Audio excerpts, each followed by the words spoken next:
Bonjour à toutes et à tous. Bienvenue dans les rendez-vous de Stephen K, le podcast. Je m'appelle Steven Kitirat, réalisateur et journaliste autodidacte. Depuis 2016, j'ai rencontré des personnalités hors du commun et je suis ravi de vous faire partager ces échanges. Ensemble, nous allons à la rencontre des héros du quotidien qui partagent leur vision du monde, une perception positive qui aide à envisager l'avenir avec optimisme.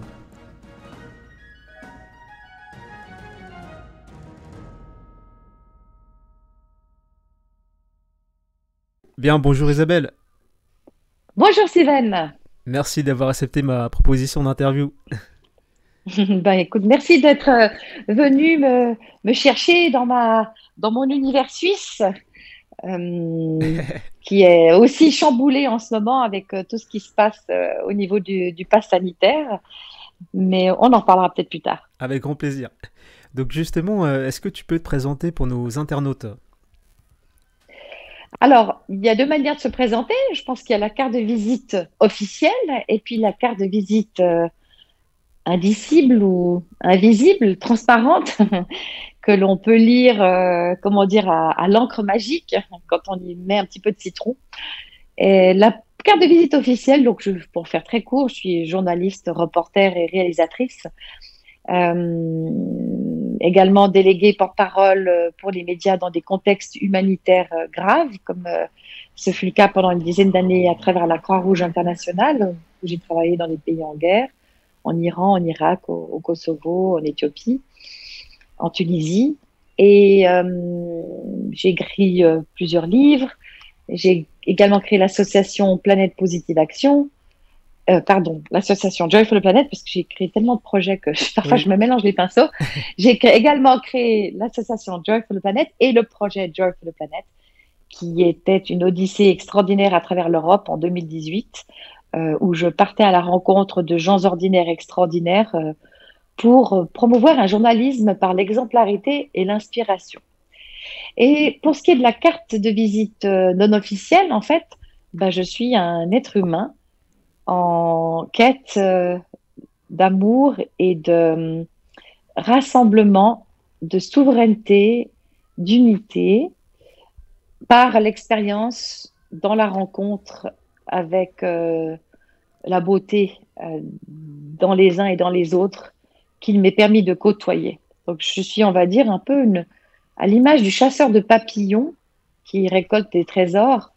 Moi, je suis une chasseuse de papillons humains pour mettre en avant, valoriser le diamant que chacun porte en lui. C'est magnifique. Voilà. Donc Isabelle, quels ont été les éléments déclencheurs, le moment de bascule qui t'a emmené là où tu es aujourd'hui ? J'étais journaliste pour les médias mainstream, comme on dit, pendant une dizaine d'années. Et je me suis vite rendu compte, et en particulier quand j'étais quand j'ai été immergée dans un contexte de guerre en Irak en 2003, à Bassora, j'ai observé qu'il y avait énormément de beauté, d'humanité, de solidarité, même dans la violence et l'horreur de la guerre, mais que les médias, le soir, quand j'allumais mon poste de télévision, ne relayaient que les horreurs. Et là, il y a eu un déclic. Il y a vraiment eu ce point de bascule où je me suis dit, mais les médias ne diffusent que des informations anxiogènes, ne montrent que le pire de l'homme, sans jamais donner de l'espace ou de la visibilité à ce que l'humain fait aussi de beau et de grand. Et je me suis dit, mais il y a une manipulation des consciences par omission de ce qui se fait de beau sur cette planète. Et depuis ce jour-là, j'ai quitté tous les médias conventionnels pour me mettre au service d'un journalisme par l'inspiration et l'exemplarité. Un journalisme porteur de lumière, de paix, mais pas cette paix naïve, bisounours, parce que je crois que ça, c'est un des pièges dans lesquels on peut tomber assez facilement aussi. On peut peut-être en parler plus tard. On ne doit pas se tromper d'humanitaire, on ne doit pas se tromper de cause, on ne doit pas se tromper de paix, on ne doit pas se tromper de respect pour l'environnement. Il y a des causes, il y a cause et cause en fait. Et pour avoir justement été au service de l'humanitaire pendant des années, je me suis vite rendu compte que parfois, quand on pense faire le bien ou quand on veut servir son frère humain, on fait tout le contraire. Mm. Et notamment dans l'humanitaire, en pensant lui amener de l'assistance ou de l'aide, au fond, on ne fait que pérenniser sa dépendance à nous, aux organisations internationales, aux Occidentaux, Mm. au lieu de l'aider à trouver par lui-même les ressources de son propre affranchissement ou de son propre de sa propre élévation. Une indépendance quelque part. Une indépendance, une autonomie. C'est ça, Voilà. exactement. Ça me rappelle une vidéo que j'avais vue d'un monsieur qui a fait le tour du monde en autostop. Il a fait une vidéo avec un jeune youtubeur. Et en fait, ils ont tourné en Afrique. Et en fait, ce qu'ils cherchent, en fait, c'est pas avoir des dons ou de la nourriture ou quoi que ce soit des Occidentaux. Mais ils voulaient une indépendance. C'est ça. Et on les écoutait pas. On réfléchissait à leur place. On leur donnait des choses sans leur demander. Et c'est vrai ce que tu dis, ça rejoint ce que tu dis en fait. C'est ça. Il y a beaucoup d'orgueil, Oui. souvent chez les bien-pensants, et je suis la première à... Mm. Je parle en connaissance de cause, Oui. hein. Je pense qu'avec du recul, j'ai fait partie de ces gens-là qui se sont sentis ou crus meilleurs pour avoir fait des actions dites de bien. Par exemple, j'ai participé à la première marche mondiale pour la paix et la La paix. non-violence en Ouais. 2010. J'ai traversé 75 pays en 3 mois comme Énorme. porte-parole pour les médias. Et donc là aussi, je me suis dit, ah, je suis quelqu'un de bien, je marche pour la paix. Mais au fond, pourquoi est-ce qu'on entreprend? C'est très important de s'introspecter et de, Oui. c'est ce que ça se dit, ça. C'est important de faire son introspection et dire, mais quelle est la part de moi qui veut faire le bien ou qui veut marcher pour la paix? Est-ce que c'est la part qui a besoin d'amour, qui a besoin de reconnaissance, qui a besoin, qui se croit supérieure à tous ceux qui n'ont pas encore compris que, n'est-ce pas, d'être au service de l'humain, c'était ce qu'il y avait de mieux? Est-ce que c'est la part élitiste? C'est très important. Ou est-ce que c'est la part de cet être humain dans sa posture d'humilité qui aime profondément les autres et qui a cœur à voir ses frères humains, ses frères et ses sœurs humains se déployer dans leur propre autonomie. Mm. Et c'est ça, pour moi, la vraie définition de l'amour et du service. C'est vraiment de se mettre au service du couronnement de l'autre par lui-même, par sa propre force et par ses propres ressources. C'est intéressant ce que tu dis. Bon, en fait, il y a d'autres personnes, quand ils découvrent ça, ils sont parfois un peu démotivés. Ils se disent, ah là là, je croyais que c'était comme ça, l'humanitaire, alors c'est pas du tout comme ça. Toi, pas du tout. Toi, tu t'es dit, bon, bah, c'est comme ça, mais je vais continuer. Enfin, je vais continuer autrement, mais toujours dans le même registre. Mais ça vient d'où cette énergie-là, cet Alors, optimiste-là, chez toi? absolument. L'idée, c'est de continuer dans l'humanitaire, mais à partir d'un autre espace ou à partir d'un espace conscient, Mm. qui n'est pas celui de je fais le bien pour me déculpabiliser ou bien pour fuir une situation familiale compliquée ou pour me sentir supérieur à qui que ce soit.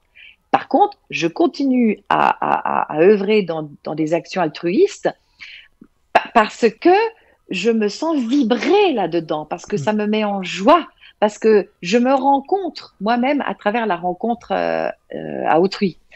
Et donc, cette énergie qui m'habite depuis toujours, malgré, on va dire, les courants superficiels, un peu comme sur un océan où en dessous, tout est très calme et tranquille, hein, dans les grands fonds, mais en dessus, tout est agité. Donc, moi, je peux être à la fois parfois prise en surface par de l'émotionnel, par des peurs, par de la tristesse, par des moments d'abattement et de découragement.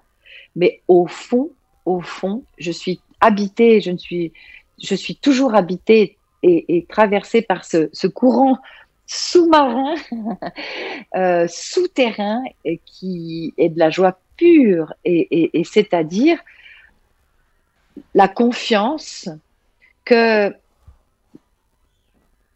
on est la bonne personne au bon endroit, au bon moment, et que ce qu'on est en train de vivre ici et maintenant, c'est la chose la plus juste pour soi.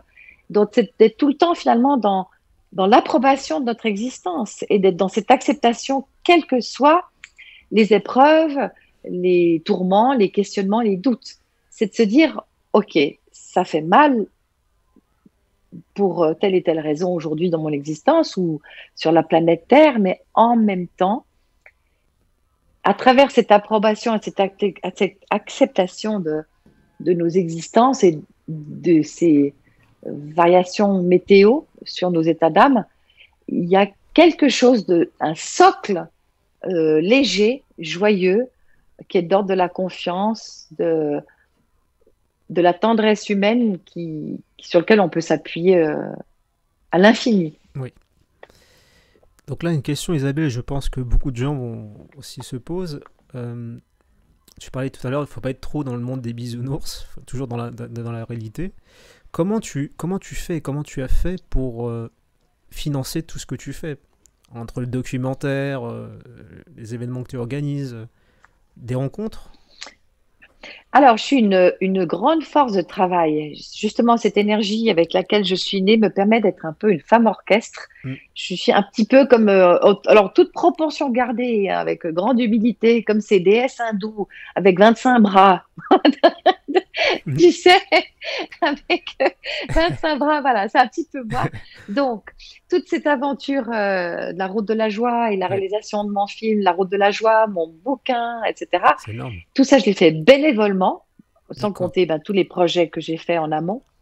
Tout ça, j'ai fait bénévolement, mais en parallèle de ces reportages et de ces articles que j'ai rédigés pendant une année, j'avais des mandats journalistiques pour le département fédéral des affaires étrangères en Suisse, pour un magazine humanitaire, justement, et ça, c'est 3-4 fois par an.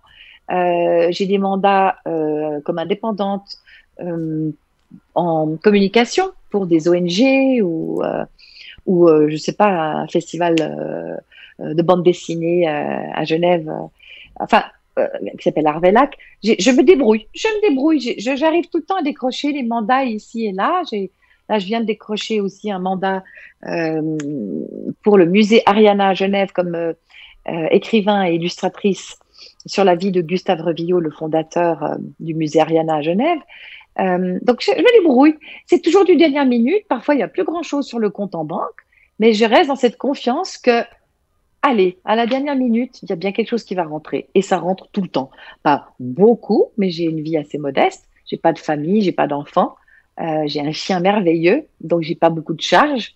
C'est un choix aussi. J'ai simplifié mon existence au maximum pour avoir le moins de charges possible, le moins de dettes possible.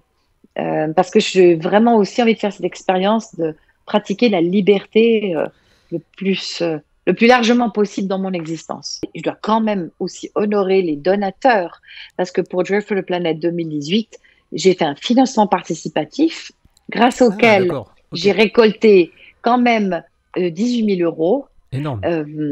Énorme, au-delà de toutes mes attentes d'ailleurs. Et puis, voilà, donc j'ai eu beaucoup de soutien de la part de bénévoles et de donateurs. Donc ça, c'est quand même la moindre des choses de les remercier et de l'évoquer. Alors ouais, c'est intéressant ce que tu viens de dire là tout à l'heure par rapport à la famille, d'être seul et tout, parce que bon, j'ai remarqué que celles et ceux qui se lancent dans des grands projets vraiment pour nous, quoi, pour nous tous, ben... on a comme une mission, et cette mission-là nous prend beaucoup d'énergie, qu'on a peu de temps à consacrer à nous-mêmes, quoi, même à notre vie privée. Est-ce que toi, tu vois ça comme une sorte de... tu as quelque chose à faire ici sur cette terre et tu dois le faire?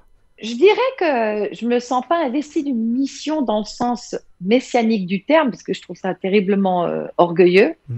Par contre, comme pour tout être humain qui a trouvé sa bonne tonalité sur Terre, sa bonne vibration, ou qui arrive à aligner ses actes avec sa fréquence vibratoire, avec le dessin de son existence, avec ses rêves, oui, là, on peut dire que je suis dans ma mission de vie personnelle, parce que je suis en cohérence entre ce pourquoi je pense être venue sur Terre et ce que j'accomplis aujourd'hui dans ma vie.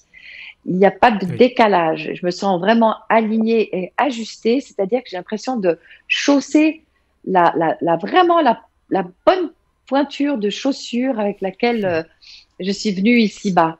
Et c'est ça, malheureusement, qui engendre pas mal de douleurs auprès des uns et des autres. C'est ce fossé entre la vie qu'on s'autorise à vivre et celle qu'on aurait voulu avoir. Il y a tellement de gens qui s'interdisent de vivre leurs rêves, qui prennent des décisions ou font des choix pour faire plaisir aux autres, par conditionnement, par peur, par croyance, par déni de soi, par sacrifice, que finalement, ils s'oublient vraiment de vivre ce qu'ils ont à vivre et ce pourquoi ils étaient faits.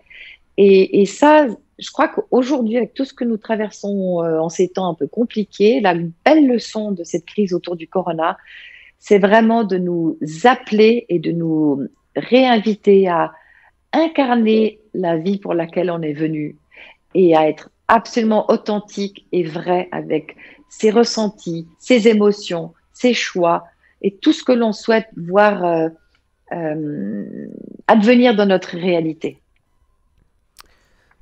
On parlait de rencontres tout à l'heure au téléphone. Toi, Isabelle, alors une question un peu difficile, je pense, à répondre, mais qu'est-ce que tu as appris sur l'être humain à travers toutes tes rencontres?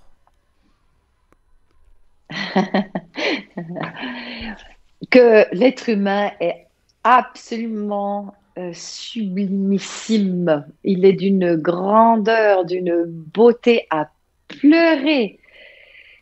Quand l'être humain s'est reconnu dans sa véritable nature ou dans sa nature ou ses origines, on va dire, multidimensionnelles, on a, il y a rien, moi, j'ai jamais été plus bouleversée que devant des humains manifestant toute leur hauteur et leur grandeur et la plus haute version d'eux-mêmes. J'aimerais te donner deux exemples de grande humanité concrets. C'est un exemple tout à fait simple, modeste, mais qui traduit de la hauteur d'un homme, et puis un exemple plus spectaculaire. Par exemple, quand j'étais en Iran, j'ai rencontré un ancien combattant dont l'avion, un ancien pilote, dont l'avion avait été abattu sur les lignes par les forces irakiennes. Et il a fait 28 ans de prison dans une espèce de cachot où il ne pouvait prendre ou respirer un tout petit filet d'air juste sous la porte de son cachot. Et on lui a aussi imposé des simulacres d'exécution pendant des années et des années. Et le jour de sa libération, après 28 ans, il est venu nous voir dans nos bureaux de cette organisation internationale. Et il était sublime, cet homme, magnifique, avec des beaux cheveux blancs et puis il rayonnait. Et je lui dis, mais comment se fait-il qu'aujourd'hui, vous êtes dans cette sérénité totale après avoir été torturé pendant 28 ans? Et il me dit, vous savez, c'est vrai, j'ai été torturé pendant 28 ans par mes gardiens de prison. Mais pendant 28 ans, je ne les ai jamais jugés. Je ne les ai jamais jugés. Je ne les ai jamais haïs ni condamnés. Parce que j'ai vu que derrière mes tortionnaires, il y avait des êtres perdus, coupés de la source, coupés de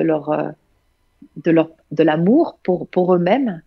C'était des êtres déconnectés et du coup, je ne les ai jamais jugés. Et le jour où j'ai été libérée, ces mêmes tortionnaires, quand ils m'ont vu partir, ont pleuré.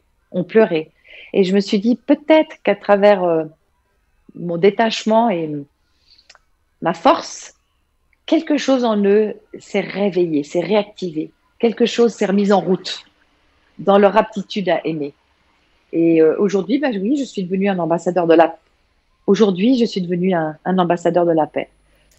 Voilà, déjà, un exemple, moi, qui m'a bouleversée. Un autre petit exemple tout à fait ordinaire pour vous parler de la grandeur d'un homme ou d'une femme. Il y avait on m'a raconté l'histoire d'un patron d'entreprise qui avait un collègue de travail et c'était l'anniversaire de la femme de son collègue. Et donc, ce directeur a dit à sa secrétaire, vous lui ferez envoyer des fleurs pour 100 francs. Et puis, le fameux collègue va voir la même secrétaire et dit, j'aimerais que vous fassiez envoyer des fleurs à ma femme pour 50 francs. La secrétaire, très empruntée, retourne vers le directeur et dit, monsieur, je suis un peu gênée parce que vous avez mis pour 100 francs de fleurs, et puis son époux, lui, a mis pour 50 francs de fleurs. Mais qu'est-ce qu'on fait? C'est sans importance. Vous n'aurez qu'à intervertir les cartes de visite. Voilà. Et ça, je peux vous en raconter des centaines d'exemples de hauteur humaine. Et quand j'ai traversé l'Europe en 2018 à la rencontre de gens ordinaires, extraordinaires, c'est que de ça. J'ai rencontré que des gens comme ça, qui étaient dans la plus haute version d'eux-mêmes et en même temps profondément humains. C'est des gens aussi qui peuvent être traversés par de la souffrance, évidemment, comme je viens de vous l'évoquer. Mais qu'est-ce qu'on fait avec cette souffrance? Est-ce qu'on s'y installe? Est-ce qu'on s'en nourrit pour ponctionner l'énergie des autres? Est-ce qu'on se victimise ou est-ce qu'au contraire, on se sert de la souffrance pour en faire un marchepied vers la plus haute version de nous-mêmes? Tout à fait. Ce que tu disais au tout départ par rapport aux médias qui transmettaient beaucoup cette peur, cette souffrance, mais pas dans le sens où on la transforme, mais plutôt on la subit, quoi. Exactement. Elle nous paralyse même, carrément, je veux dire. Exactement. Elle nous met même dans un préjugé, dans un jugement, sans avoir vraiment vu les choses, vécu les choses par nous-mêmes. Et ça, c'est terrible. Ouais, absolument. Les médias, je pense, ont une très grande responsabilité aujourd'hui dans une forme de rétrogradation de l'humanité, dans ses peurs, dans sa polarisation, dans sa division, dans ses discriminations, parce qu'ils font appel aux vibrations les plus basses en l'homme, au lieu de stimuler et de s'appuyer sur ce qu'il est capable de plus grand. Tout à fait. Alors Isabelle, est-ce que tu as en ce moment un projet que tu mets en place? Absolument. Alors, bon, c'est une première du coup, parce que je n'avais pas prévu d'en parler officiellement, mais oui, en effet. Après la conférence que j'ai co-animée avec Louis Fouché en Suisse il y a quelques semaines, qui a eu un succès absolument incroyable. Magnifique, je l'ai vu. C'est magnifique. Oui, avec plus de 620 000 vues en un mois, quoi. C'est incroyable.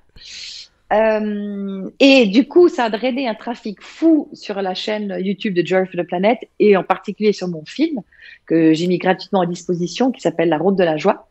J'ai reçu des centaines d'emails de gens qui disaient mais on a tellement envie de faire quelque chose, on a tellement envie nous aussi de nous mettre au service de la beauté et du rassemblement, mais on ne sait pas comment s'y prendre, on ne sait pas comment faire, on se sent un peu stigmatisé maintenant entre vaccinés et non vaccinés, on se sent discriminé, mais qu'est-ce qu'on peut faire pour rester unis et surtout pour que tout le monde puisse être traité de manière équanime dans la société actuelle. Et je me suis dit, ben voilà, je vais développer des rendez-vous éphémères, ponctuels, dans la nature, dans une ruine, ou chez des particuliers, ou dans un parc, toujours dans la légalité vis-à-vis des autorités, mais des rendez-vous éphémères pour un petit groupe de personnes qui ont besoin de se retrouver physiquement avec des gens qui partagent les mêmes valeurs qu'eux. Autour d'artistes, de comédiens, de conférenciers, à travers peut-être des ateliers pédagogiques pour les enfants ou des espaces aussi de rencontres intergénérationnelles, de créer un peu des petits villages volants spontanés comme ça, d'une journée, avec un mode d'emploi. Un mode d'emploi pour développer ces lieux où on célèbre la vie, un peu comme on monterait un campement d'Indiens. Et ça doit être très simple, très léger. L'idée, c'est aussi de soutenir bien sûr tous ces artistes ou ces artisans qui ne pourront peut-être plus se produire aujourd'hui dans des salles culturelles, ou ceux qui pourront plus aller au restaurant tout simplement parce que refusant le pass ou le vaccin. Et donc, c'est d'amener du soutien à tous ces gens-là aussi pour développer cette société parallèle qui a envie de vivre et de rester dans de la joie et dans du bon sens et dans une forme d'allégeance aux lois de la vie et à l'intelligence de vie, au cycle de la nature, etc. Et donc, j'aimerais développer un mode d'emploi avec une boîte à outils très, très simple. Comment monter ces rendez-vous éphémères un peu partout dans le monde et que chacun puisse s'approprier de cette boîte à outils et se dire, ben moi, Isabelle, en Bretagne, en Normandie, en Afrique, en Autriche, en Italie, j'ai envie de concrétiser l'un de ces petits rendez-vous éphémères selon la charte de Joy for the Planet et votre kit de création de ces moments qui sont comme des petites bulles de champagne. Et on est d'accord, on va les déployer à partir de notre réseau. Et tout ça dans l'idée de s'aimer et d'égrener ces petites graines de lumière, ces petites pastilles de joie, de célébration de la vie, au-delà des résistances, au-delà des contraintes, au-delà des frustrations, et que ainsi on puisse s'allumer des petits réverbères un peu partout sur la planète, et que chacun s'approprie d'une démarche concrète pour amener de la joie et de la vie là où il se situe. Voilà mon nouveau projet. C'est génial. Et ce serait aussi en réponse à tous ces centaines d'emails de gens qui m'ont dit, mais oh là là, mais nous aussi, on a envie de faire quelque chose, mais on ne sait pas comment nous y prendre. On ne sait pas comment s'y prendre. Et ben voilà, je viens avec un mode d'emploi, avec un kit, symboliquement parlant, avec une charte, et je vais labelliser, franchiser mon expérience pour que ça s'essaime un peu partout et que chacun puisse trouver l'inspiration, la force et l'énergie de semer sa petite graine à son endroit. C'est vraiment un très très beau projet. Ce que j'aime beaucoup, c'est le fait que tout le monde soit acteur, créateur, et que chacun, à sa façon, à sa manière, s'approprie du coup. Et ça, c'est super pour toi, parce que ça te détache aussi quelque part, et ça permet aussi même de voir en fait qu'est-ce qui va se passer. Et ça, c'est beau, je trouve.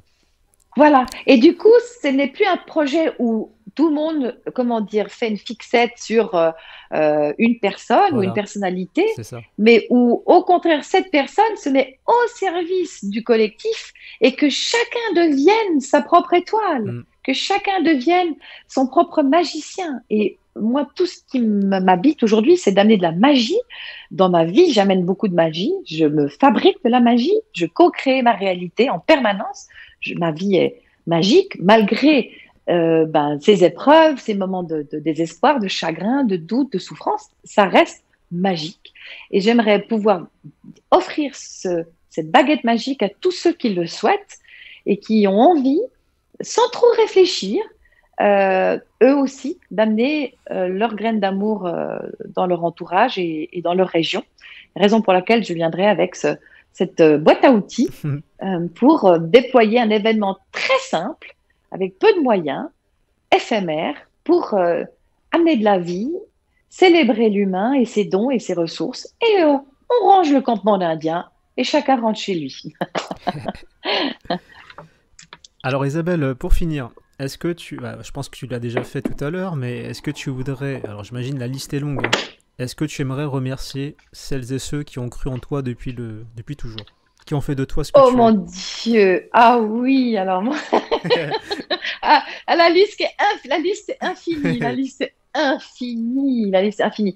Vraiment, j'aimerais remercier, alors bien sûr, parce que je pense que les amis, moi qui n'ai pas d'enfants, ma famille, bien sûr, ma famille de sang, mais en même temps, c'est pas toujours simple avec les familles de sang, hein, parce qu'on les a pas choisis. Donc, c'est ceux avec qui ça frotte pas mal, mais en même temps, ils sont aussi là pour polir notre diamant.